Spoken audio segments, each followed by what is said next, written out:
To stay alive, a Japanese officer came up with a desperate plan. They stuffed a sleeping soldier into a torpedo tube and launched him from 200 meters below the surface. The idea was to fool the Americans, to make it look like the submarine had already been destroyed. But the U.S. captain saw right through it, just from the soldier's uniform and gear. He knew the sub was still intact. With the bluff exposed, the Japanese sub had no choice but to stay put. 12 hours passed. Oxygen inside the sub was running dangerously low. Some crew members were ready to rush out and die fighting.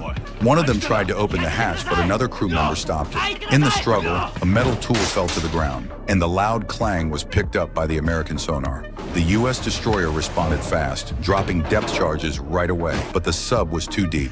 The explosions missed their mark. Still, they only had an hour of oxygen left. With time running out, the Japanese captain came up with a risky idea. He ordered 2 dummy torpedoes to be fired at the same time. The propeller noise tricked the Americans into thinking the sub was moving. Hearing 2 targets, the U.S. captain assumed it was a retreating sub and gave the order to pursue, dropping more depth charges as they went. Once the destroyer was far enough away, the Japanese sub shot up to the surface and fired its last real torpedo. The sonar operator caught the incoming signal in time.